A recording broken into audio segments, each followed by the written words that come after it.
Us, the Dream Forge. We are the problem solving team to guide you the way you get your dreams of life. A new direction for a better life. In today's fast ever changing world, living a fulfilling life has become a challenge with rising responsibilities and limited time. Balancing good health, earning a lawful income, and spending meaningful time with family seems harder than ever. Our aim to spread awareness and offer a new path, a path that empowers every individual to take charge of their life, health, and future. No matter who you are or what stage of life you are in, success is still within reach. We believe that true success is not just about money, it's about moving in the right direction towards the right destination. And that destination is a life of purpose, a body full of health, quality time with your loved ones, and an income that brings peace, not stress. This is not just a dream, it's a mission we achieve as a team. Together we rise, together we succeed. Let's build a future where awareness, health, success, and family joy go hand in hand. Us stands by you every step of the way, every single day, until us last breathe. Because your dreams matter, and we are not just a brand, we are your partner in turning your dreams into reality. Together we dream, together we arrive.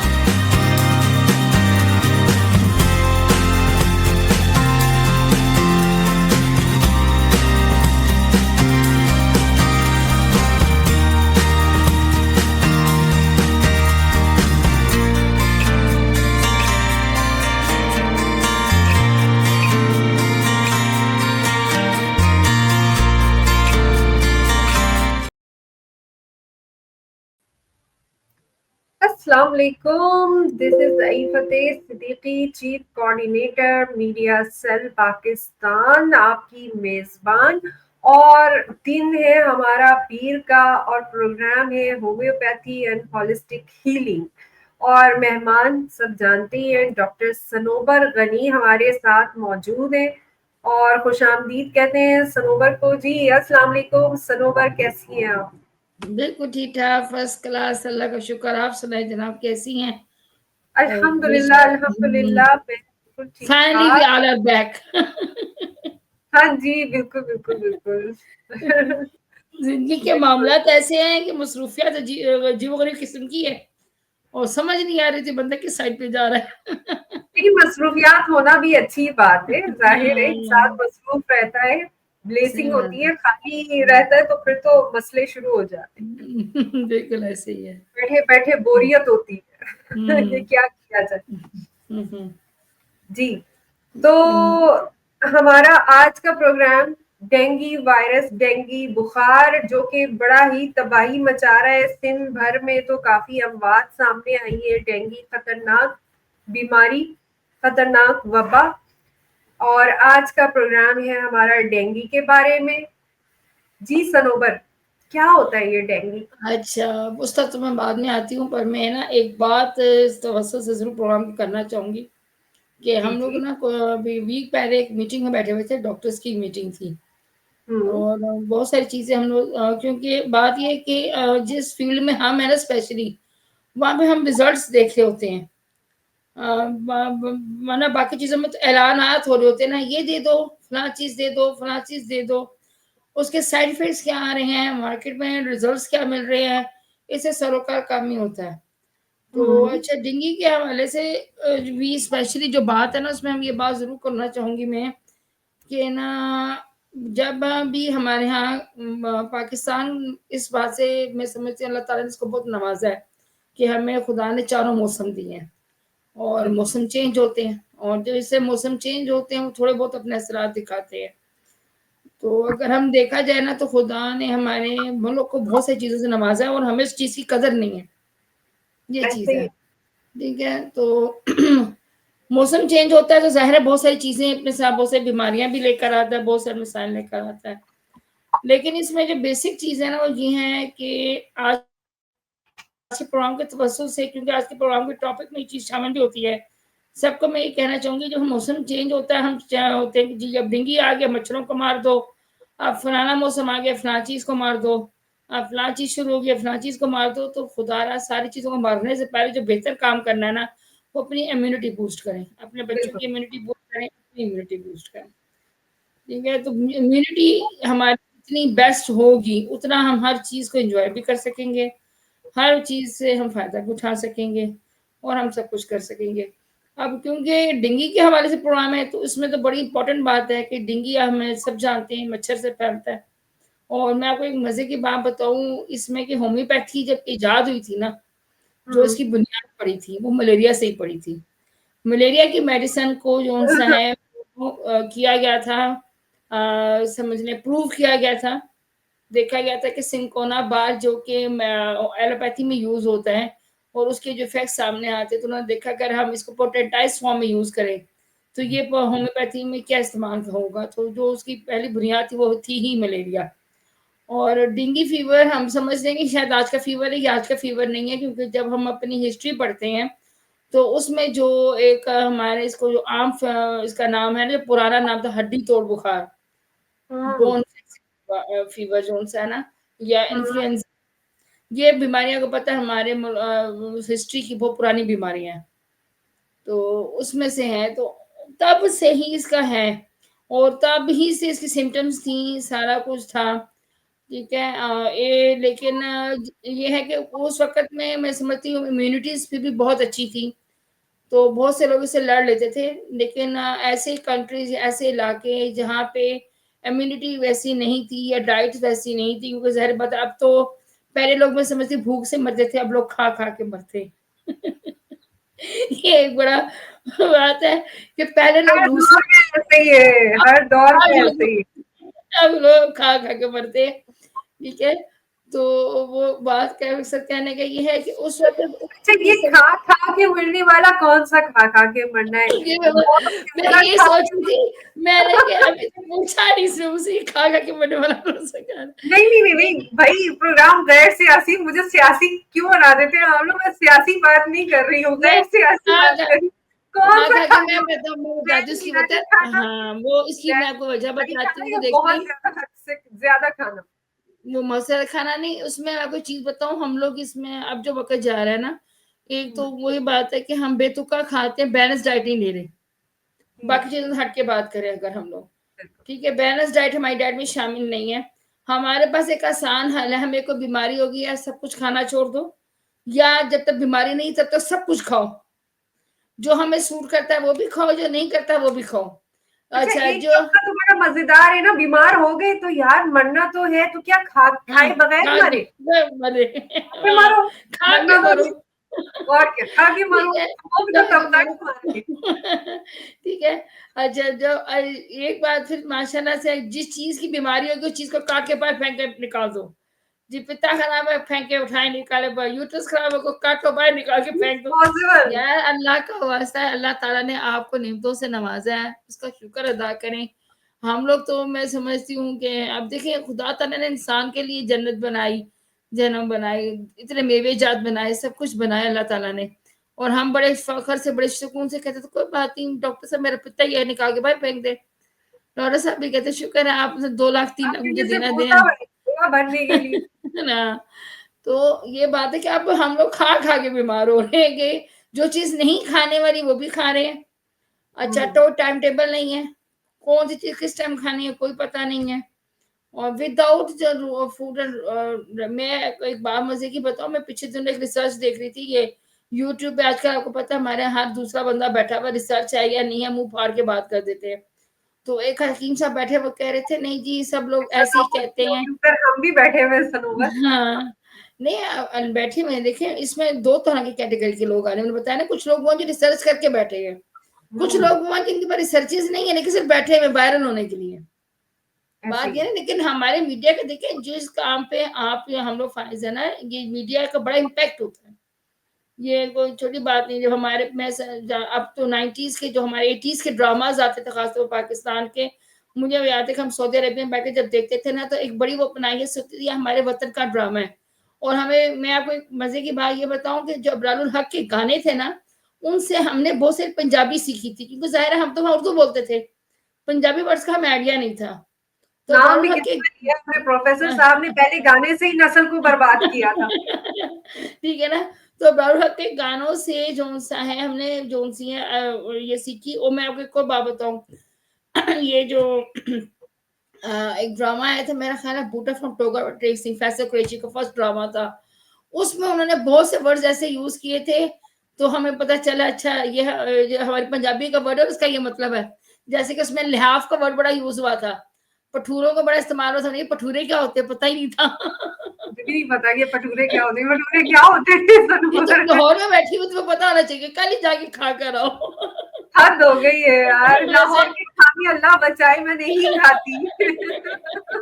लेकिन भटूरे तुम्हें खाने चाहिए। मैं आपको मजे की बात बताऊं, जब मेरी फर्स्ट टाइम मैं भी लाहौर गई ना तो मैंने मम्मा से कहा मम्मा मेरे वो भटूरे जरूर खिलाने, मुझे वो भटूरे खिलाने। लेकिन वाकई वो दिल्ली दरवाजे के भटूरे खाने वाले हैं, वो वाकई खाना चाहिए, बंदे को पता लगता है कि वाकई हमारी कोई चीज है। जरूरी नहीं है 6-5 खाएं, एक खाने काफी आपके लिए। ठीक है, सही है, मकसद मतलब कहने के ये कि मीडिया का बड़ा मंदा इम्पैक्ट चल रहा होता है, है। मंदा चल रहा है डॉक्टर्स का बिजनेस, जो आप ऐसे ऐसे इलाकों के और ऐसे ऐसे जगहों के नाम बता रहे हैं कि फौरन जो है ना डॉक्टर्स के पास लाइन लग जाए।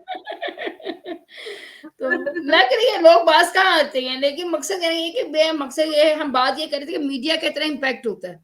ठीक है, तो जो इतने भी लोग इस टाइम बैठे हुए होते हैं ना मीडिया पे, तो मेरी उनसे रिक्वेस्ट है कि प्लीज तहकीक के बगैर बात मत किया करें। ठीक है, और नो डाउट देखिए जितनी भी कार्बोनेटेड फूड्स है वो हमारी बॉडी में कार्बन डाइऑक्साइड ही बना रही है और बीमारियां ही पैदा कर रही है और हमारी इम्यूनिटी को वो डाउन से डाउन कर रही है। फिर इसी तरीके से जो हमारे माशाल्लाह से ये चिकन हमें ले बैठा है, हमारी हड्डियों में घुस गया चिकन। ठीक है, इसने हमारा सत्यानाश मार दिया। छोड़ने पड़ेंगे। अरे आपको पता है डीएक्सन ने अंडे बना लिए। अच्छा सर बाद में रवि को मैसेज किया, मैंने कहा सर मुझे आरिफ, मैंने आरिफ को बताया, आरिफ ने कहा कि ना सर से पूछो पाकिस्तान और अमेरिका में कब आ रहे हैं। सर ने बोला अल्लाह माफी अभी तो लॉन्च हुए हैं। वैसे होने चाहिए, हमारे ऑर्गेनिक होने चाहिए, सीधी बात है, बड़े बड़ी अच्छी चीज है। मैं बाकी योगर्ट चंक्स आए ना बड़ा मजा आता है खाने का, ये बात हकीकत है। तो हनी मैंने बल्कि जिन लोगों को दिया हनी से बड़े खुश हैं लोग, कहते हैं मैं बड़ा मजेदार हनी है। तो इसमें तो कोई शक नहीं है, मुझे तो बचपन के बाद अब वो जायका मिला है। हाँ ऑर्गेनिक तो फिर ऑर्गेनिक होता है ना। चले जी बात है डेंगू की तरफ। तो डेंगू हमें पता ही है मच्छरों से फैलता है और इसमें साफ पानी में पैदा होता है, वायरस है। ठीक है, और इसकी वैक्सीन नहीं बन सकती। उसकी वजह यही है कि जिसको एक दफा डेंगू हो जाता है उसकी बॉडी में एंटीबॉडीज पहले ही बन जाती है और नेक्स्ट टाइम उसको डेंगू 2 डेंगू 3 डेंगू 4 होने में 4 स्टेजेस इसकी होती हैं। तो जिसको डेंगू क्या मतलब कि उसकी बॉडी में पहले ही एंटीबॉडीज बन जाती है, यानी जिसको एक दफा डेंगू हो गया ना तो वो फिर जब क्योर होता है ना तो वो उसमें एंटीबॉडीज रह जाती हैं। फिर जब नेक्स्ट टाइम डेंगू आता है तो डेंगू 2 की शक्ल में उसको अटैक होता है, क्योंकि एंटीबॉडीज उसके अंदर होती है, खत्म नहीं होती ना, तभी वो रेजिस्ट नहीं कर पाता। और एंटीबायोटिक देने से उसके केसेस और बढ़ जाते हैं, इवन और बढ़ जाते हैं, डेथ हो जाती है। और इसमें सबसे तो पहली दफा अगर वायरस अटैक करता है डेंगू का, तो उसमें भी यही सिम्टम्स आते हैं कि अगर डॉक्टर ने आते हैं, लेकिन उसकी वजह है ना, मैं आपको बताऊं, मैं आपको जैसे मैंने पहले भी जब फीवर का प्रोग्राम करते समय बात की थी कि हमारे यहाँ पता है प्रॉब्लम क्या है, हम लोग ना जैसे टाइफाइड हुआ ट्रीटमेंट कर लिया हमने, डेंगू होगा ट्रीटमेंट कर लिया, मलेरिया ट्रीटमेंट कर लिया, वो ट्रीटमेंट तो हमने कर लिया, उसके बाद हमने इम्यूनिटी का ट्रीटमेंट किया। हमारे जितने भी ऐसे अटैक्स हैं वो इम्यूनिटी पे होते हैं, तो इम्यूनिटी के लिए तो हम कुछ लेते ही नहीं है, ठीक है। तो इम्यूनिटी को अगर आप पावर अप कर लेते हो, एक जिसको डेंगू 1 हो गया है, अगर वो उसके बाद जो पीरियड है नेक्स्ट जो डेंगू के सीजन आने से पहले पहले वो अपनी इम्यूनिटी को प्रूव कर लेता है, तो उसको देता है, तो इम्यूनिटी इंप्रूव कर लेता है, तो वो ठीक हो जाता है। हमारी होम्योपैथी में भी अगर हम होम्योपैथी के हमारे से बात करें, तो हमारे जितने भी ऑर्गन्स की बीमारियां हैं, उतने ही ऑर्गन्स उनके साथ ही उनकी ताकत की मेडिसिन मौजूद है। और ये बहुत कम प्रैक्टिशनर्स है जो ये करते हैं। जैसे अगर मेरे पास कोई दांत दर्द का पेशेंट आया है ना, तो मैंने सिर्फ टीथ पेन किलर नहीं देनी, सिर्फ मैंने उसको वो मेडिसिन भी देनी है जो मसूड़ों को ताकत देती है, मैंने उसे वो मेडिकेशन भी देनी है जो उसके टीथ को बेहतर करती है, ठीक है, ताकि नेक्स्ट टाइम उसको प्रॉब्लम दोबारा नहीं हो। एक ऑर्गन आपका डिफेक्ट हो गया, उस ऑर्गन में खराबी हो गया, उस ऑर्गन को रिकवर भी तो करना है। ये बात आप हमारे इतनी कॉम्प्लिकेट करके क्यों बोल रही हैं? आप साथ में बोल दे मेरे पास दांत के दर्द का मरीज आता है, मैंने गेनोसी टूथपेस्ट जरूर पकड़ा दे। गिनेसी टूथपेस्ट तो अब आई है ना, पहले तो नहीं थी। मेरी गिनोसी टूथपेस्ट का शुमार तो 2 साल से हुआ है ना। मैं वैसे यानी कि होम्योपैथी में हमारी हर ऑर्गन की मेडिकेशन है ताकत की।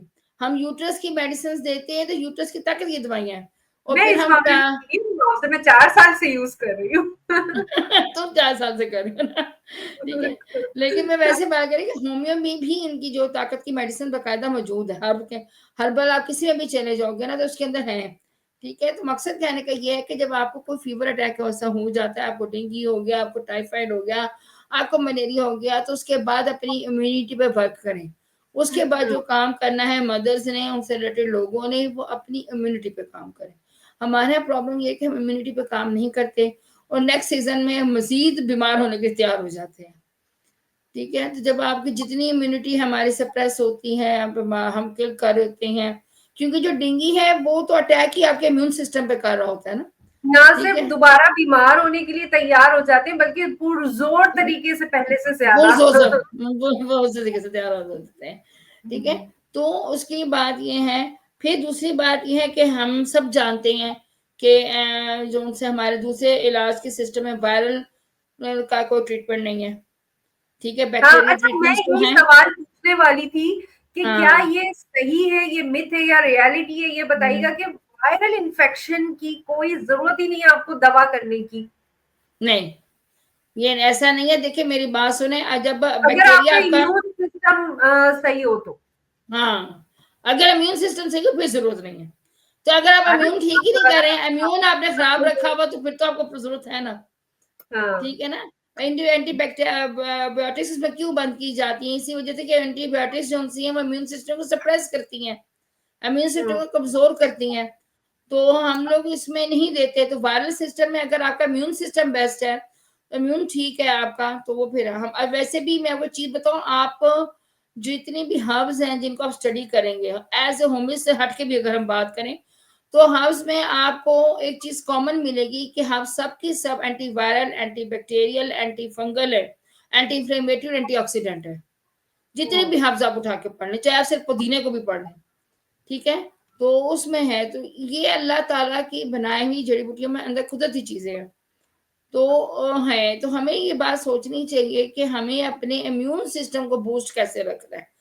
तो अगर हम उसमें वही बात की जाए, फिर मुझे कुछ लोग शिकायत करते हैं, मैडम हर बात में डीएक्सन की बात करती है। डीएक्सन ने इम्यून सिस्टम को इम्प्रूव करना बहुत आसान बना दिया, बहुत इजी कर दिया, आपके लिए बहुत आसान चीज हो गई है वो। चीज की ही बात करेंगे ना। हाँ, वही ना, जिस चीज के रिजल्ट्स हैं, जो चीज हमें तो रिजल्ट्स बेहतरीन देती हैं, चीज को इंट्रोड्यूस बेहतरीन कर रहे हैं, उस पर कर रहे हैं। लोगों को चिड़ हो रही है, तो हर चीज का माशाल्लाह से अगर कोई हल है, बीमार होने से पहले प्रिकॉशंस है, तो वो फिर आपको डीएक्सन में मिलेंगी और बेस्ट क्वालिटी पे मिलेंगी बेस्ट आपको। क्वालिटी में मिलेगी, फिर लेस बेस्ट क्वालिटी मिलेगी। मिलेगी, ठीक है। तो इसमें ये चीज बड़ी इंपॉर्टेंट है कि आपका इम्यून सिस्टम जितना बेस्ट है, आपको वायरल इन्फेक्शन की उतनी आप क्योर है, आपको प्रॉब्लम्स नहीं होती वहां पे। बिल्कुल।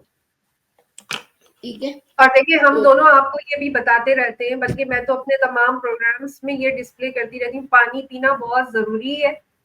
पानी को जरूर, क्योंकि सर्दियां आ गई हैं तो लोग पानी, जिस चीज पर हमारा जो है ना वो डंका ढाता है ना, वो पानी है। पानी, जरा सा बीमार हुए, बुखार हुआ, पानी पीना छूट गया, नजला जुकाम हुआ, पानी नहीं पी रहे, सर्दियां आई तो प्यास ही नहीं लग रही।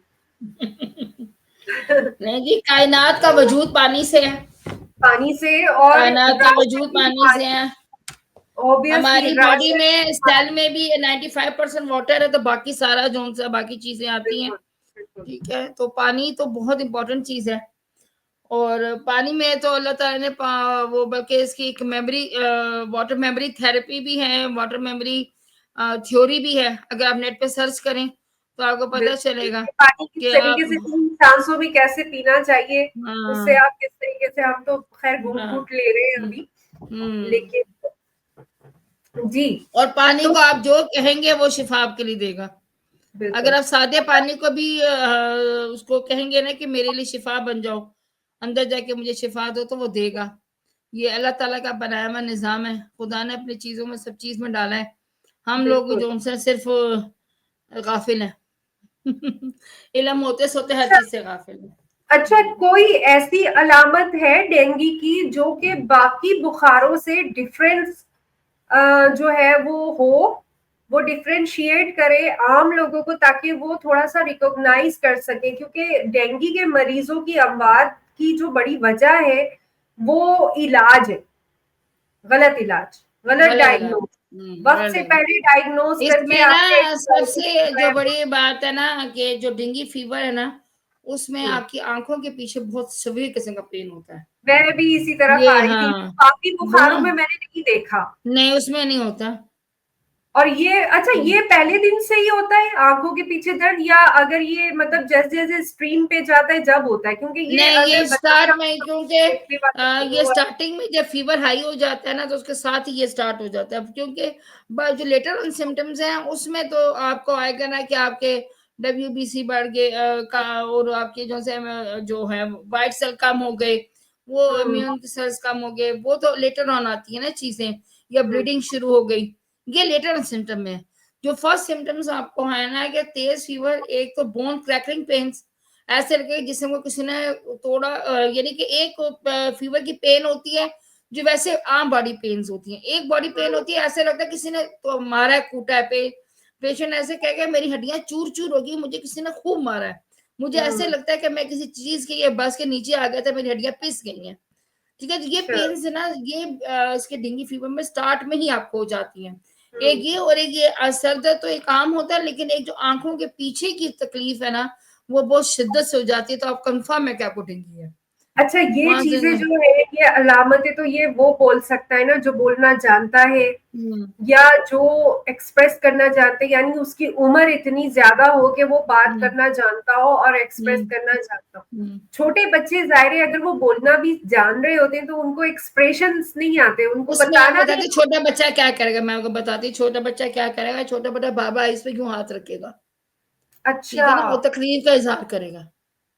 ठीक है ना, हाँ। क्योंकि ज़ाहिर है हम ऐसे इंसान भी, हमें जहाँ तकलीफ होगी ना, हम ऑटोमेटिकली ऑटो इम्यून सिस्टम के तौर पे हमारा हैंड जाएंगे ना, तो वो इस तरीके से जो इंसान है वो करेगा, और वो बेतहाशा रोएगा, ऐसा रोएगा कि आपको लगेगा पता नहीं इसको कितनी तकलीफ से करा रहा है। एक आम रोने वो में हड्डियों और में एक दर्द तकलीफ की से, वजह से। हाँ, दर्द की वजह से, तो उसमें ये चीजें कंफर्म हो जाती हैं। तो फिर आप फौरन से पहले इसमें ले जाए। अव्वल तो वही बात है कि इसमें डेंगू फीवर के अंदर जो चीजें, वैसे भी अब तो खैर अवेयरनेस काफी सारी हो गई, लोग फौरन हॉस्पिटल चले जाते हैं, तो वहां पे फौरन चेक कर लेते हैं वो डेंगू फीवर है कि नहीं है। ठीक है, लेकिन लेकिन हमारे ये है, जो भी तो वेल अवेयर्ड लोग हैं ना जो बोलते हैं कि हॉस्पिटल आए तो इंजेक्शन ना लगे तो फिर फायदा क्या। ये भी है। लेकिन अब फिर मैं समझती हूँ जब से ये हुकूमत ने बहुत ज्यादा उसमें कर दिया ना, तो अब हॉस्पिटल वाले भी पहले डेंगू की तरफ जाती हैं इस सीजन के अंदर, उसके बाद बाकी फीवर्स को देखते हैं। ये अच्छा, डेंगू हॉस्पिटल्स में की भी काफी डायग्नोस रीजन है। डेंगू की एग्जामिनेशन से, लेबोरेटरी एग्जामिनेशन टेस्ट जो होते हैं उनसे डायग्नोज कितने दिन में सही हो सकती है, यानी पहले दिन में ही अगर डायग्नोज हो जाता है डेंगू? बिल्कुल हो जाता है, क्योंकि आपके वो जो एंटीबॉडीज का टेस्ट है या एंटीजन का टेस्ट होता है, ठीक है, ये चीज आपकी कंफर्मेशन के लिए, सीपीआर कंफर्मेशन के लिए, ठीक है, उसमें साथ ही से क्योंकि जाहिर बात है जो आपके इम्यून सेल्स हैं वो कम तो होंगे डेंगू फीवर में, ज्यादा तो होंगे इन्फेक्शन फीवर में। अगर उसकी 4.5 लाख से लेकर 11 लाख तक की एक जो तादाद है माइक्रोमीटर, वो तो आपकी नॉर्मल है ना, तो अगर उससे कम है तो वो डेंगू फीवर में आएंगे, जो ज्यादा है वो तो किसी भी इन्फेक्शन फीवर में आएंगे। कोई आम फीवर आपको हुआ, ये बॉडी में कोई इन्फेक्शन चल रहा है, ठीक है, तो वो आपको उसमें ज्यादा आएंगे।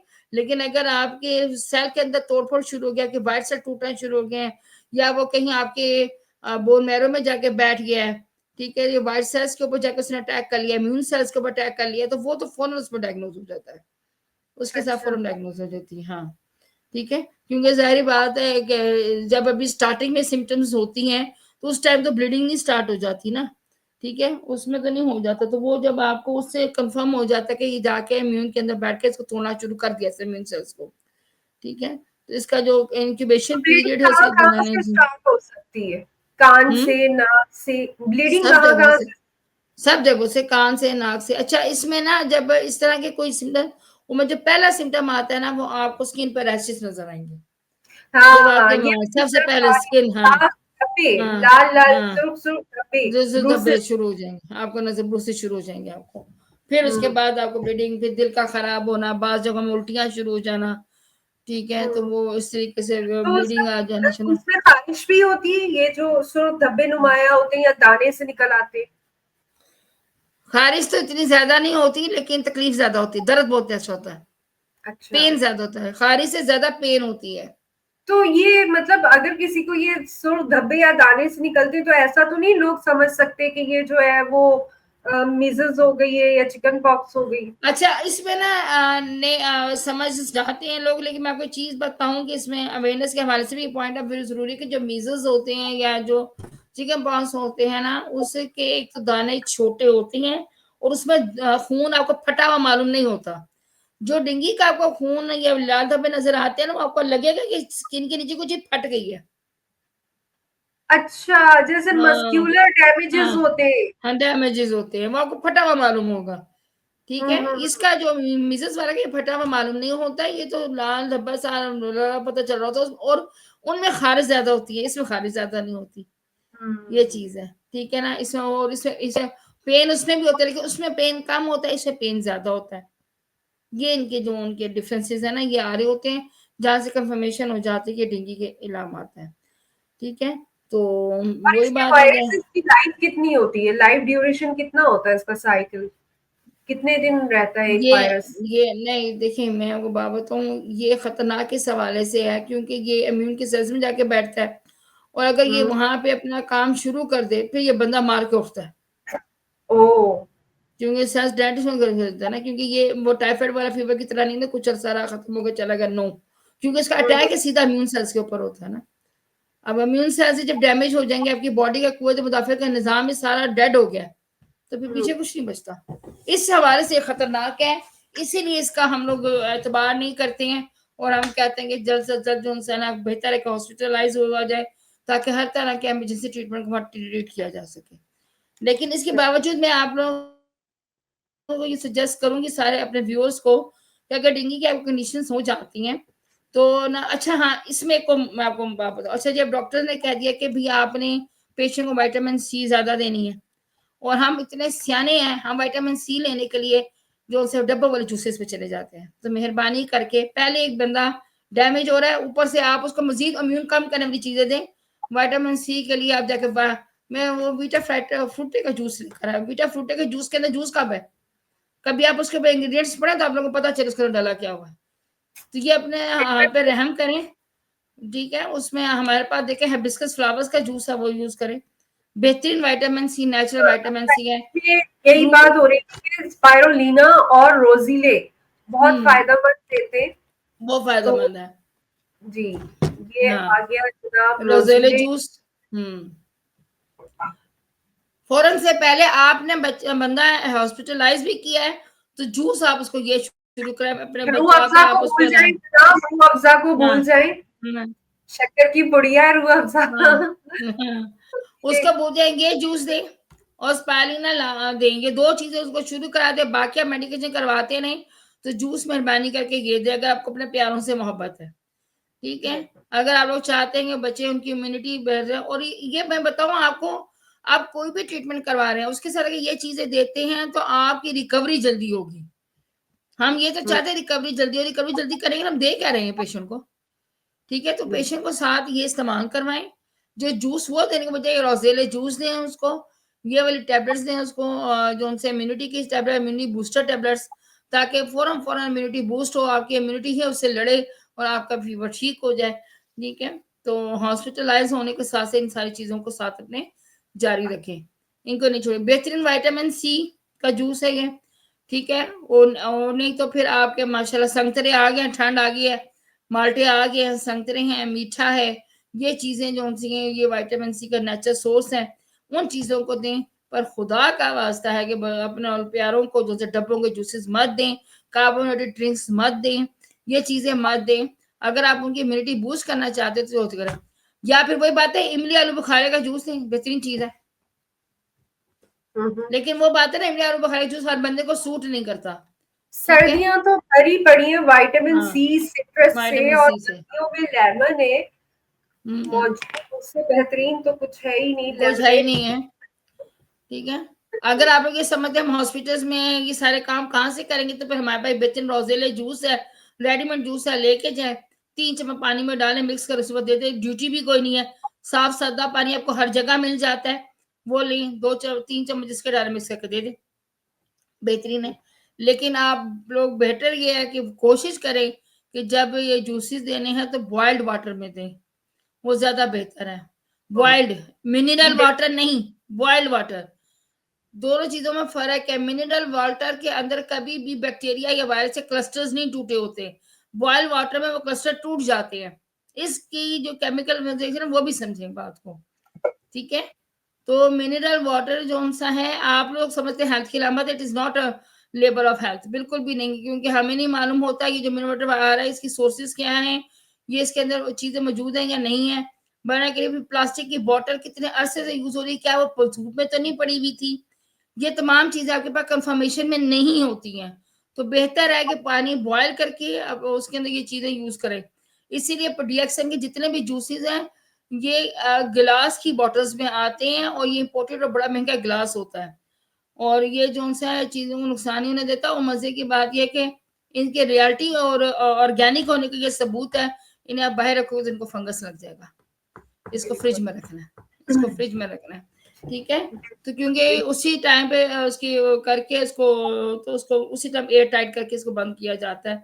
इसके अंदर किसी किस्म के प्रिजर्वेशन नहीं डाली जाती, बॉटल को किसी तरह की प्रिजर्वेशन नहीं लगाया जाता, ठीक है। ये बेहतरीन ग्लास फैब्रिक के अंदर बनी होती है, ये बॉटल जो बनी होती है, ठीक है। और ये स्पायरुलिना की, ठीक है, ये कम से कम 3 टैबलेट से लेकर 6 टैबलेट्स तक आप आराम से दे सकते हैं। 12 टैबलेट भी देंगे, 12 टैबलेट हमें फीवर में तो खास जरूरत नहीं पड़ती है, लेकिन इसकी मिनिमम डोज 3 टैबलेट्स है। ये मैं बता रहा हूँ डोज के हिसाब से काम। हाँ, ठीक है, 3 टैबलेट सुबह, 3 शाम, डेंगू फीवर के अंदर। अगर पेशेंट आपको ज्यादा वीक लग रहा है या आपको लगता है बहुत ज्यादा एनीमिक है तो आप इसको 4 टैबलेट्स भी कर सकते हैं, ठीक है। 4 according to tablets the doctor से रिकमेंडेशन लेने आप कर लें इसको, हाँ 2 टाइम्स आप इसको दें, ओके। और इसका सबसे बड़ी बेनिफिट यही है कि आपके वो रिक्वायरमेंट जो पेशेंट डाइट से नहीं पूरी कर पा रहा होता, वो स्पायरुलिना के थ्रू पूरी हो जाती हैं, जिसकी वजह से मेटाबॉलिक रेट में तोड़फोड़ शुरू नहीं होती है और पेशेंट रिकवर बहुत जल्दी कर जाता है, ठीक है। ये चीजें बड़ी इंपॉर्टेंट है इसके हवाले से।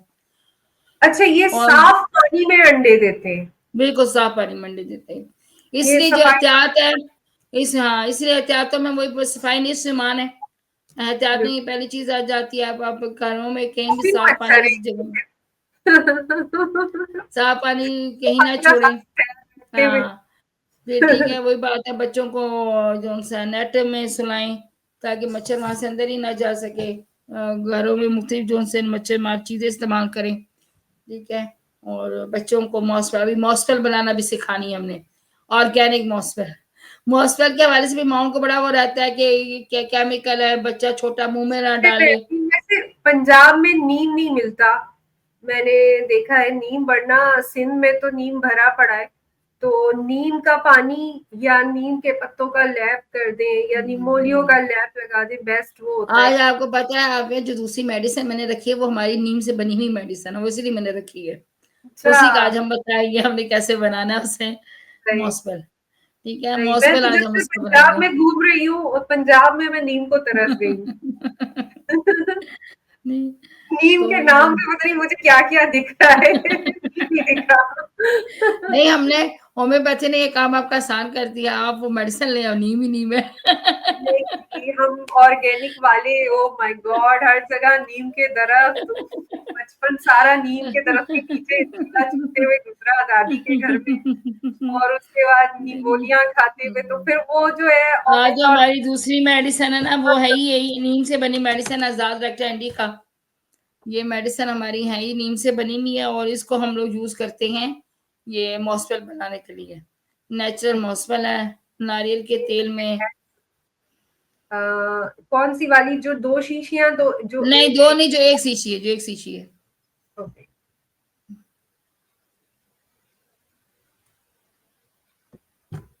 हम्म।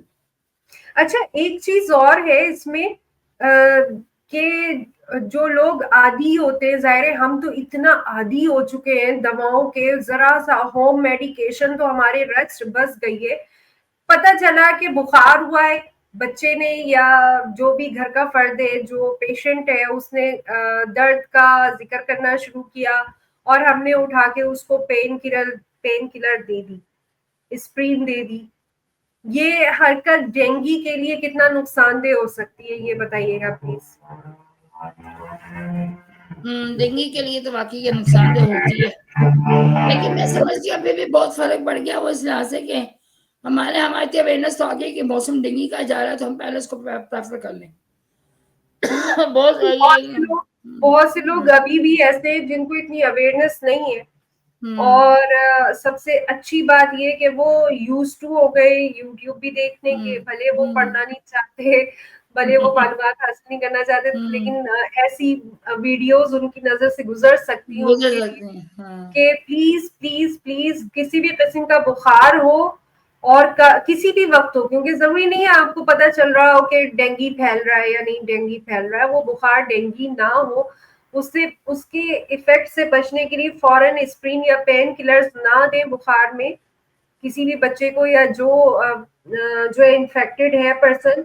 क्योंकि अगर आपने एस्प्रिन दे दिया, पेन किलर दे दिया, तो उससे खून जो है वो पतला हो जाएगा, और अगर डेंगू हुआ तो फिर ज़ाहिर पतला खून जो है वो मुश्किल करता है, वो फिर बिल्कुल ब्लीडिंग बहुत करता है, वो ब्लीडिंग तेज हो जाती है और उसमें कंडीशन खराब होने का खतरा रहता है। अच्छा जी, ये हमारी मेडिसिन है जो नीम के पत्तों से बनी हुई, आजाद रक्त एंडी का। ठीक है, तो आप लोग इसको मेडिसिन को ले लें, और अपना जो उनसे है, जो ऑयल आप यूज करना चाहें, ग्लिसरीन यूज करना चाहें, वैसलीन यूज करना चाहें, जो भी चीज आप यूज करना चाहें वो ले लें। और अगर आपने 20 ml वो चीज ली है, तो 10 ml इस मेडिसिन का उसके अंदर मिक्स कर लें, तो ये आपकी बेहतरीन मॉस्फेल तैयार है। ये आप बच्चे के जिस्म पे लगा दें, और ये बच्चा आपका ज़ाहिर मुंह में भी डालेगा तो उसको कुछ नहीं होगा, क्योंकि इसका तो कोई नुकसान नहीं है। अच्छा, ये ठीक है, टॉपिकल यूज के लिए है, ये पीने ना के ये लिए नहीं है? ट्रॉपिकल यूज नहीं, ये अच्छा ट्रॉपिकल अच्छा। यूज के लिए, ये ट्रॉपिकल यूज के लिए। ठीक है, हम्म। तो ये बहुत सारी जगहों पे, हाँ, इससे नहला भी सकते हैं आप, नहाने वाले पानी में इसको ऐड कर लें।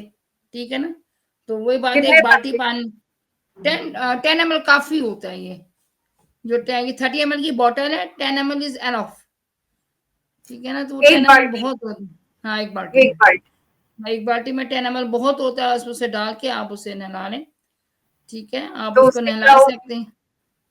हम्म, उससे क्या होगा? उससे ये होगा कि वो जो इचिंग हो रही है या खारिश हो हाँ, रही है अगर किसी बच्चे को, तो वो बच जाएगा।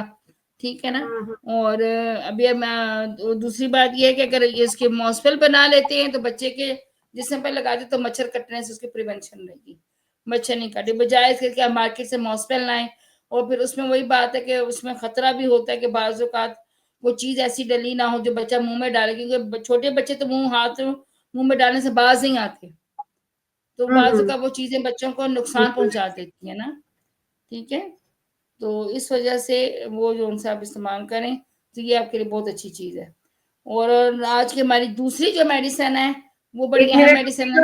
रुकिएगा, एक मिनट मैं शो कर दूं, क्योंकि प्रोग्राम शुरू हुँ, हो चुका था तो मुझे अचानक याद आया, तो मैं सारी जो है इमेजेस वो इंस्टॉल नहीं कर पाई थी, तो मैंने कहा चलें ड्यूरिंग प्रोग्राम जल्दी जल्दी कर लूंगी शेयर हाँ, डायरेक्ट। अच्छा, एक चीज और, जब तक हमारी वो आ रही है इमेज, तो जब तक एक चीज और ये बता दें कि नारियल का पानी डेंगू में बहुत फायदेमंद है। बिल्कुल बहुत फ़ायदेमंद है। नारियल के पानी में भी बड़ी अल्लाह ने शिफ़ा, नारियल का दूध बहुत अच्छा है।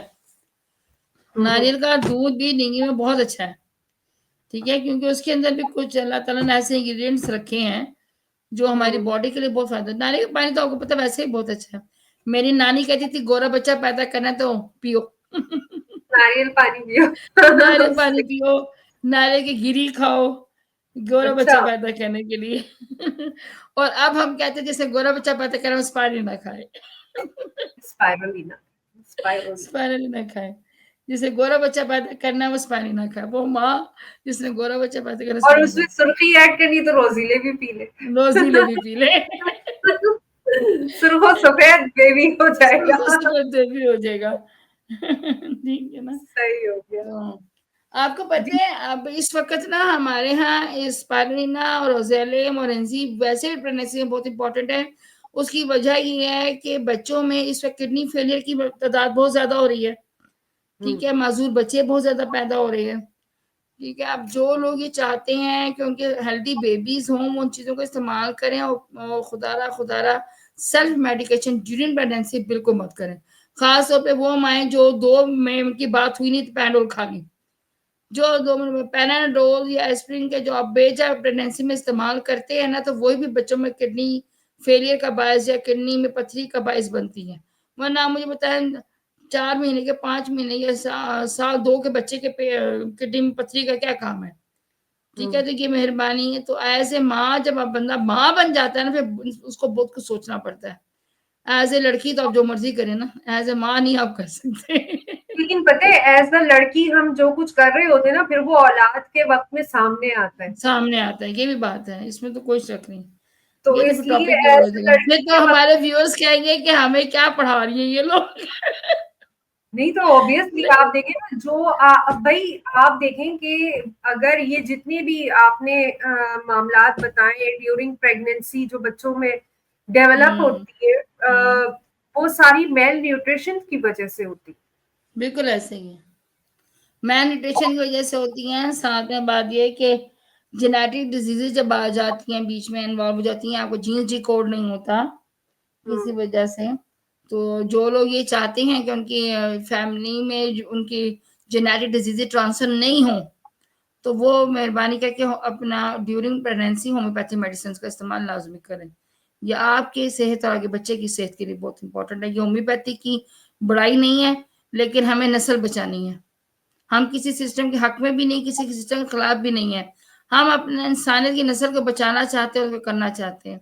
मैं आपको एक बात बताऊँ, मेरे पास पिछले दिनों एक केस आया और उस बच्चे को माँ मेरे पास लेकर आई थी कि उसको ना पॉलन एलर्जी शदीद किस्म की है। आपको पता है पिंडी इस्लामाबाद में तो वैसे भी पॉलन एलर्जी बहुत ज़्यादा है। वो बच्चे का जब मैंने टेस्ट किया। दरअसल में तो माशाल्लाह वही लगाए जाते हैं जो हाँ, एलर्जी बढ़ाएं। हुँ। ठीक है, तो वो जब मैंने उस बच्चे का टेस्ट किया, अव्वल तो पहले वो बच्चा आया ना तो उसका कलर येलो-येलो, तो मैंने उसकी मदर को कहा कि आप इसको मेरे पास पॉलिनरी लेकर आई हैं, तो इसका तो मुझे लगता है लिवर ही ठीक नहीं है। नहीं, हम्म। नहीं जी मैडम, ये हमारे खानदान के सारे बच्चे पीले हैं। मैंने कहा मैडम आपके खानदान के सारे बच्चे पीले होंगे पर it's not a healthy sign. अगर आप ये समझती इसका साइन हेल्दी है, तो ये हेल्दी हम्म। साइन नहीं है।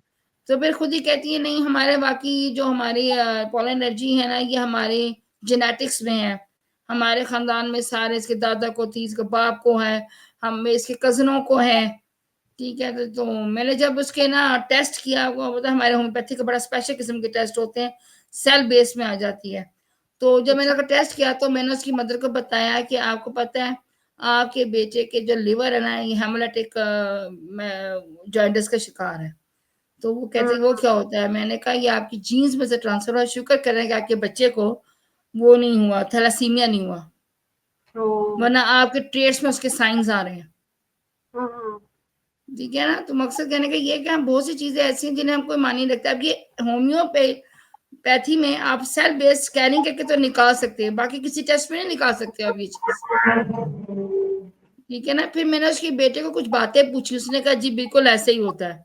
तो मैंने कहा देख लो आपकी मामा कहती है आप हेल्दी हो। यानी अवेयरनेस नहीं है ना।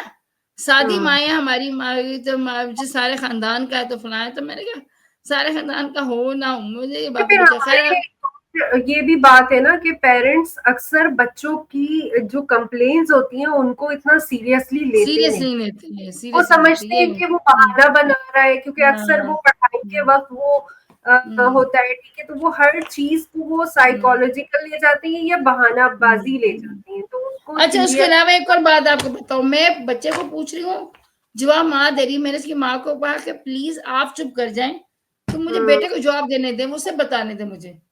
बिल्कुल। हाँ नहीं मैडम उसको समझ नहीं आएगी, मैंने क्लास 6 में पढ़ता है, क्यों समझ नहीं आएगी? ओह, समझ हाँ गई। उसको समझ नहीं आएगी, मैं क्लास 6 तो में बच्चा मेरे पढ़ता है तो वो स्कूल। छोटा इन्फेंट ही है ना, जब 40 हाँ साल के बच्चों को माओ के सामने कुछ समझ नहीं आती, तो फिर तो हम्म, वो छठी क्लास का बच्चा है। 6ठी क्लास का बच्चा है। अच्छा, तो ये दूसरी मेडिसिन है, ये हाँ ledum ji par, I think, हाँ अगर मैं प्रोनाउंस सही कर रही हूँ। बिल्कुल लेडमपाल है। अच्छा इस मेडिसिन क्या ना, मैं अगर अगर आप चाहते हैं कि आपके बच्चे को बड़े को किसी को मच्छर नहीं काटे, ठीक है, रात को 1 गिलास पानी लें, उसमें इसके 5 ड्रॉप्स डालें, सारे घर वाले पी लें, मच्छर नहीं काटेगा। यानी मच्छर काटेगा तो मच्छर टेंटे फूस हो जाएगा। हाँ Poisonous है। मच्छर नहीं काटेगा आपको। इस मेडिसिन का ये सबसे बड़ा बेनिफिट है। That's great. ठीक है। मैं तो और ना एक और बात है कि इसमें मेडिसिन की एक और बड़ी खुशूसी मैं आपको बताऊं, जब हमारी बच्चियां इस एज में आती हैं 7-8 साल की होती हैं, हम उनके कान छिदवाते हैं। हम्म। अभी आपके कान कितने जल्दी ठीक हुए थे जब छिदवाए थे, याद है कोई? मेरे तो एक कान जो है, ये वाला जो मेन था, वो बचपन में ही था, तो मतलब बिल्कुल भी नहीं खराब हुआ था ये, और ये हम्म दूसरा जो, ये तो मैंने अभी रिसेंटली छिदवाया हम्म था यहीं से, हम्म आई थिंक अमाना मॉल पे था, हम्म और उसकी वीडियो भी मैंने लगाई थी। तो ये मेरा जो है ना होश में पहला एक एक्सपीरियंस था, लेकिन हम्म इसमें मुझे जो है उन्होंने मना कर दिया था कि आप कुछ भी नहीं यूज कीजिएगा, तो मैंने कुछ भी नहीं यूज किया था, तो एक में थोड़ा सा प्रॉब्लम हुआ था, वो हम्म। 1 महीने में थोड़ा थोड़ा जो है वो, क्योंकि लेकिन मैं आपको बताता हूँ, मैंने जब अपने कान छिदवाए थे ना, तो मैंने बहुत अरसा अपने कान की बड़ी तकलीफ उठाई हुई है, मुझे वो बचपन की ना वो याद है दिमाग में ना। तो मैंने अक्सर बच्चियों को देखा, जब बच्चियों के कान छिदवाते हैं ना, उनको बड़े इश्यूज रहते हैं कुछ अरसा तक, वो बेचारी कांटे भी नहीं पहन पा रही होती, बड़े प्रॉब्लम आ रहे थे, सोने के कांटे कहते हैं डाल दो, चांदी के डाल दो, लेकिन उसमें भी प्रॉब्लम, बाज स्किन ऐसी होती है, स्किन को इश्यू आ रहा होता है। ठीक है, तो अगर आप चाहते हैं कि आप उठ के कान भी तो माएँ ऐसे बता देती हैं कि नहीं ये करना है, वो करना है, उसकी वजह से लेने के देने, मेरे पता है मेरी नाक में प्रॉब्लम हुआ था, ओ माय गॉड। मेरी जो है ना नाक जब छिदी, तो मेरी फ्रेंड थी, उसने छेदी थी, और वो बस मेरी मतलब जब मैं सलोन में थी और वो हेड करती थी, मैं उसकी असिस्टेंट थी, वो मेरी नाक को देखकर ना, तुम्हारी नाक छेदनी है, मैंने कहा अच्छा भाई छेद देना। तो उसने छेदी और उसने बोला कि बस तुमने जाकर जो है ना फलाना फलाना जो है ना वो ऑइंटमेंट यूज करना है, इसके अलावा कुछ हम्म नहीं यूज करना है। अब जब मैं छिदवा के घर आई हूँ ना, तो अम्मी ने अपने टोटके बताने शुरू कर दिए, नहीं इसमें ये लगाना है, इसमें वो लगाना है, इसमें ये तेल डालो, इसमें वो। जब तेल डाला, सुबह उठी यूं कुप्पा, मैंने कहा ये क्या। मैंने कहा ये तो मेरी पूरा सर में दर्द हो रहा है, ये क्या हो गया। तो क्या हो अम्मी गया? ने कहा ये सही हो जाएगा, ये सही हो जाएगा, वो सही होने में ना वो सही नहीं हुआ, मेरे तकलीफ इतनी, फिर मैंने उसके जो उसने ऑइंटमेंट बताई थी, वो मैंने कहा कि अबू वो मुझे ला के दीजिए, वो उसी से सही होगा, और वो लगाइए 24 आवर्स में ठीक हो गई। ठीक मैंने हो कहा गया। अम्मी पता नहीं क्या क्या हाँ आपने मुझे तोड़ के करवा के मेरी हाँ, नाक तो ये बड़ा। जो है ना, ये अपने फर्स्ट एड बॉक्स में रखें, जब बच्चों की आप कान छिदवाते हैं ना, उस टाइम बच्चों को ये 2-5 कतरे पिला दे। अच्छा, पिलाने। ठीक है, पिलाने हैं। उसमें तो ये कुछ भी नहीं होता, 2 दिन में 3 दफा दे दिए, 4-5 दिन देंगे बस काफी है उतने में। इसी तरह से घर में बाज़ औरतें काम कर रही थी, सुई चुभ जाती है, ठीक है, या कील चुभ जाता है, तो उसमें भी आप चुभन में आप ये ले लें तो उसका फायदा ये होगा कि वो जो चीज चुभी है ना आपको, वो अंदर जख्म नहीं बनाएगी, क्योंकि लोहा आपको पता है अंदर जहर छोड़ देता है ना। हाँ, तो उसके ये बाद आप उसका जो ट्रीटमेंट करना है। एंटीटेक्टस लगाने की जरूरत नहीं है क्या इसके बाद? कील का नाम नहीं, ये, कील तो बड़ी खराब होती है, उसमें तो अगर स्टेन लगा हुआ हो तो फिर तो वो ठीक ठाक सेप्टिक कर देती है।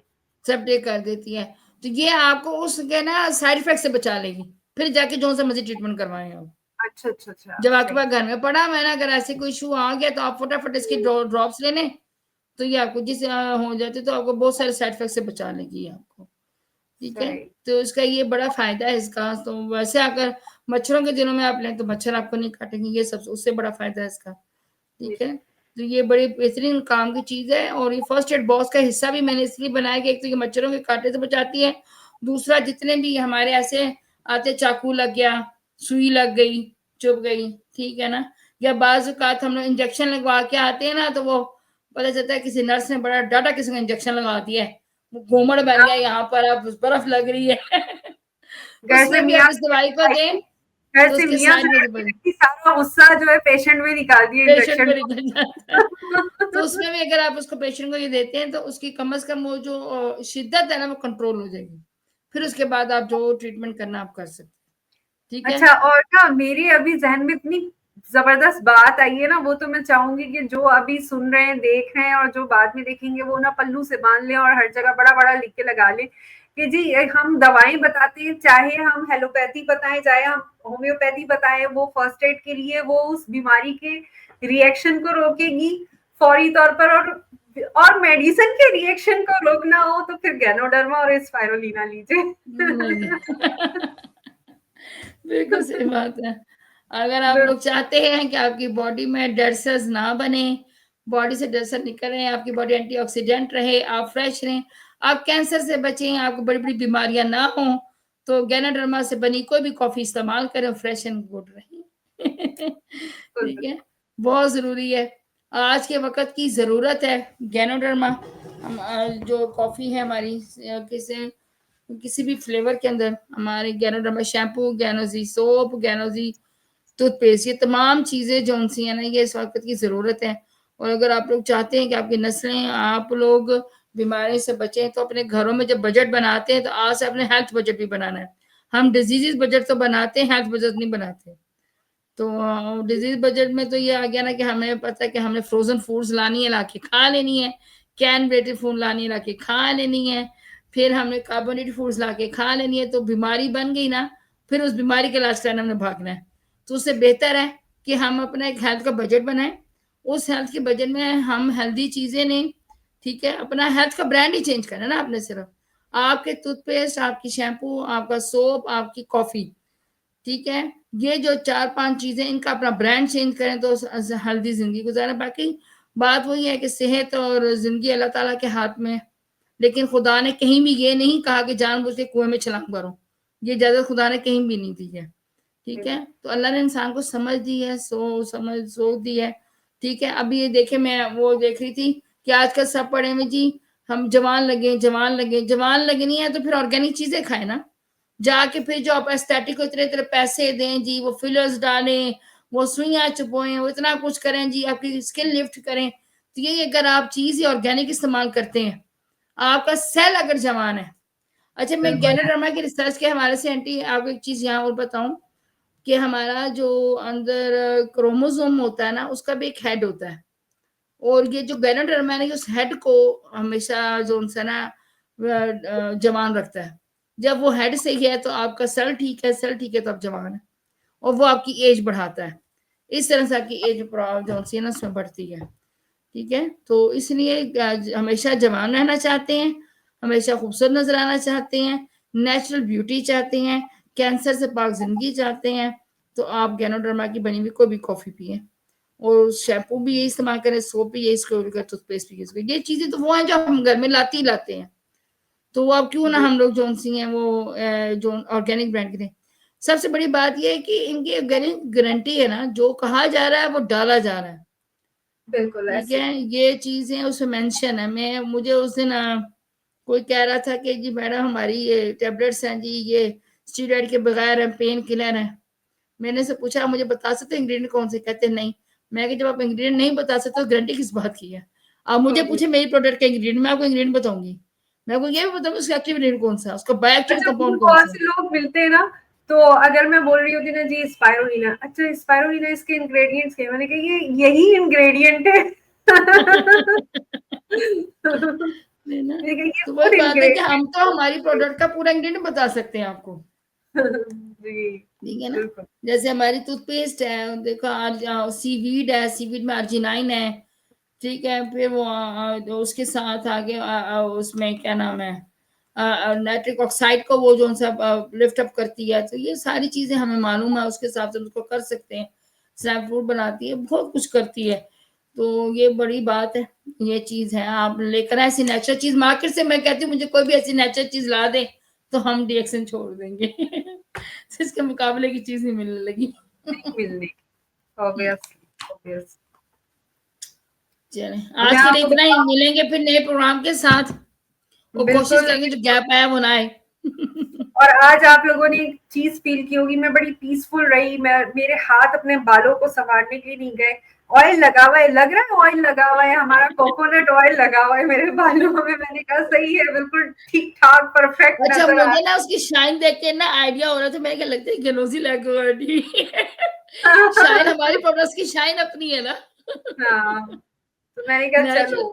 नेचुरल शाइन है, सही है ना। बेहतरीन, वरना मैं परेशान ही रहती हूँ अगर ऑयल नहीं लगा हुआ होता है। और सर्दियां आती तो सर्दियों में, अच्छा मैं गर्मियों में इतना अपने हेयर ऑयल नहीं यूज करती। सर्दियों में मैं अपनी स्किन की भी बड़ी केयर करती हूँ ना, वो पूरी गर्मियां इतने मजे से मुझे अच्छा, इतनी कम। वो मैं आपको बात बताऊं, फिर वाकई ये ठंड का प्रोग्राम था, तो हमारा प्रोग्राम डिले होने की वजह से बीच में रह गया। चबी बेबी ऑयल मंगाओ सब। अरे अब जो चबी लोग चाहते हैं ना कि सर्दियां उनकी बेस्ट गुजरे, वन बिल्कुल। चबी। मुझे अभी वो पूछ रही थी मैडम, हम सर्दियों के लिए क्या क्या पेशेंट्स ना। मैंने कहा भाई चबी बेबी ऑयल मंगाऊंगी मैं, सारा यूज हम्म। कर, ऑल इन वन। अच्छा, कहती चबी मैम बेबी कैसे ऑयल ऑल इन वन? तो मेकअप रिमूवर भी है, बिल्कुल रैशेस को भी फिल करता है, बिल्कुल स्किन को भी ड्राइनेस भी खत्म करता है, आपके एरिया हट गई है तो उनको भी कवर करता है, आपकी सनब्लॉक भी है, आपकी स्किन को नरिश भी करता है। ठीक है। बिल्कुल ऐसे। और बेबी ऑयल तो वैसे ही बेबी भी रहती, मैंने भी लगाया है वैसे। मैं बेबी जो चबी बेबी ऑयल है हमारा, वो मेरा पूरा मेकअप रिमूवर है। हाँ। Makeup remover.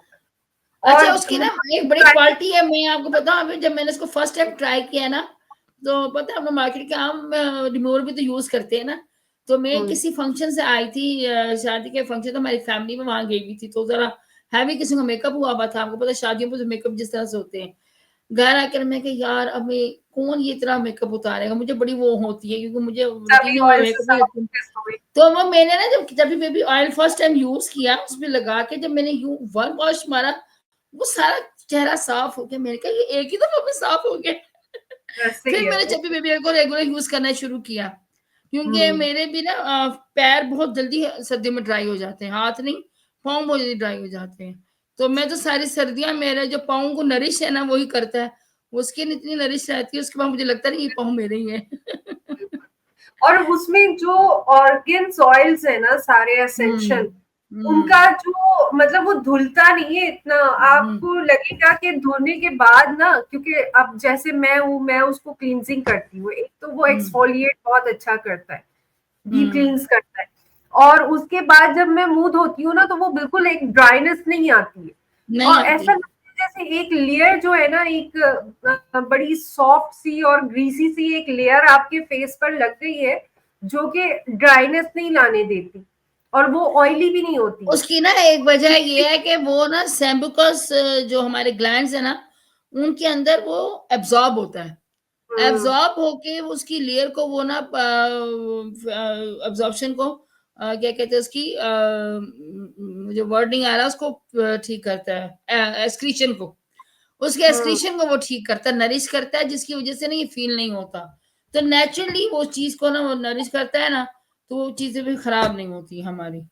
इस वजह ऐसे। से इसका बड़ा अच्छा ये रिजल्ट है इसके अंदर है इसके। और जो और क्रैक, जब जब मैं इसके इंग्रेडिएंट्स को पढ़ रही थी ना, मुझे याद तो नहीं है सारे, लेकिन मैंने वो बनाया था कैटलॉग के लिए पेज, उसके जो बेनिफिट्स है ना, ओ माय गॉड, जबरदस्त इसमें बेनिफिट। ना सनफ्लावर सीड का है एक्सट्रैक्ट, सिर्फ सनफ्लावर सनफ्लावर नहीं है, सीड इतने का। इतने और हर तमाम हर्ब्स और तमाम एसेंशियल ऑयल्स एक से हाँ, बढ़कर एक है माशाल्लाह एक से। है।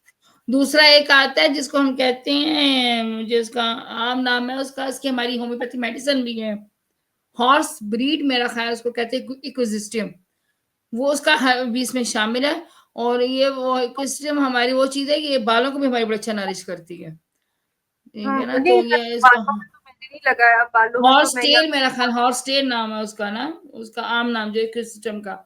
इकोसिस्टम क्योंकि हमारी होम्योपैथिक मेडिसिन है ना, इससे मुझे मालूम है कि हम उसको इस्तेमाल करवाते हैं। तो वो बड़ा अच्छा इसका रिजल्ट है इसके। तो अच्छा, उसकी ना एक खसूसियत इकोसिस्टम की कि स्किन में ना वो स्किन की फिलिंग करता है। यही वजह है कि जो क्रैकलिंग स्किन है या रफनेस स्किन है ना, ये इसको फिलअप करती है। ये दो सही। इंग्रेडिएंट है इसके ना, वो है, बाकी भी हैं लेकिन ये दो जो मैं टिप्स पे याद है, एक सनफ्लावर सीड्स और एक ये इकोसिस्टम। इकोसिस्टम को आम जुबान में हॉर्स टेल कहते हैं मेरा ख्याल है, मुझे अगर मैं गलत नहीं हूँ तो। इतनी सारी याद के रखने वाली चीजें होती है, पर मेरे ख्याल हॉर्स टेल कहते हैं उसको। भारत में मुझे मिल गया है। क्या मिल गया? अ, जो मैंने बनाया था जिसमें मैं बता रही हम्म, थी, हम्म, हाँ ये चबी बेबी ऑयल है, 1 मिनट में हम्म, इसको शेयर करती हूँ। ये देखें, ये जो है, इसमें सारे इंग्रेडिएंट्स जो है वो मैंने उसके इफेक्ट्स, जो बेनिफिट्स हैं हम्म, वो लिखे हुए हैं। और ये तमाम मैंने ना निकाल कर क्या नाम सारे इसके के जो जो इसमें एसेंशियल ऑयल्स है, और आप ये देख रही हैं 1 2 3 4 5 6 7 8 9 एसेंशियल ऑयल्स इसमें हम्म, मौजूद है, डिफरेंट गैनोडर्मा के अलावा। हम्म। और सबके सब इतने बेनिफिशियल्स है ना, कोई हद नहीं, सबके इफेक्ट्स एक से बढ़कर एक हैं। ये किसी दिन हम डिस्कस करेंगे इंशाल्लाह अपने चलो किसी नेक्स्ट प्रोग्राम। इंशाल्लाह इसी को रखते हैं, ये बड़ा जबरदस्त है इसका भी वाकई। बिल्कुल। मेरे भी इसकी एक प्रेजेंटेशन रेडी की थी, मेरे ख्याल मेरे पास कहीं पड़ी होगी। चलो नेक्स्ट इंशाल्लाह प्रोग्राम में इसको इन्वॉल्व करेंगे और इसको देखेंगे। नाइस टू सी इंशाल्लाह यू, क्योंकि इंशाल्लाह फिर सर्दियों में मुलाकात होती है, दुआ में याद रखें। बिल्कुल बिल्कुल, क्योंकि सर्दियां आ गई हैं और सर्दियों में स्किन बड़ी जबरदस्त इसके साथ रहती है। और गर्मियों में भी आप अपना मेकअप और सारी जो है वो स्किन केयर इससे कर सकते हैं। तो इसी के साथ दुआओं में याद रखिएगा, अगले हफ्ते दोबारा आएंगे एक नई बीमारी के साथ, नई बीमारी के साथ ही, बीमारी की ट्रीटमेंट के साथ, और उसके बाद उसकी फर्स्ट एड के साथ और अपने हर्ब्स के साथ इंशाल्लाह, जो सप्लीमेंट्स हैं इंशाल्लाह। हमारे होलिस्टिक। तो देखते रहिएगा, दुआओं में याद रखें, इजाजत दीजिए। अगर चैनल सब्सक्राइब नहीं किया तो सब्सक्राइब कर लीजिए और बेल आइकॉन को क्लिक कर लीजिए, और सपोर्ट जरूर किया कीजिए कमेंट्स करके। हमें आपकी सपोर्ट की, कमेंट्स की जरूरत रहती है, क्योंकि आपके कमेंट से ही पता चलता है कि आप को कितना पसंद आ रहा है हमारा प्रोग्राम। जी, इसी के साथ इजाजत दीजिए। सनोबर का एक दफा फिर शुक्रिया अदा करूंगी। शुक्रिया सनोबर के आप वक्त निकालती हैं, अच्छा अच्छा सा प्रोग्राम हमारे साथ करती हैं, इतना इंफॉर्मेटिव सा। और इसी के साथ अल्लाह हाफिज। अल्लाह हाफिज। Us, the Dream Forge. We are the problem solving team to guide you the way you get your dreams of life. A new direction for a better life. In today's fast ever changing world, living a fulfilling life has become a challenge. With rising responsibilities and limited time, balancing good health, earning a lawful income, and spending meaningful time with family seems harder than ever. Our aim to spread awareness and offer a new path, a path that empowers every individual to take charge of their life, health, and future. No matter who you are or what stage of life you are in, success is still within reach. We believe that true success is not just about money, It's about moving in the right direction towards the right destination. And that destination is a life of purpose, a body full of health, quality time with your loved ones, and an income that brings peace, not stress. This is not just a dream, it's a mission we achieve as a team. Together we rise, together we succeed. Let's build a future where awareness, health, success, and family joy go hand in hand. Us stands by you every step of the way, every single day, until us last believe. Because your dreams matter, and we are not just a brand, we are your partner in turning your dreams into reality. Together we dream, together we arrive.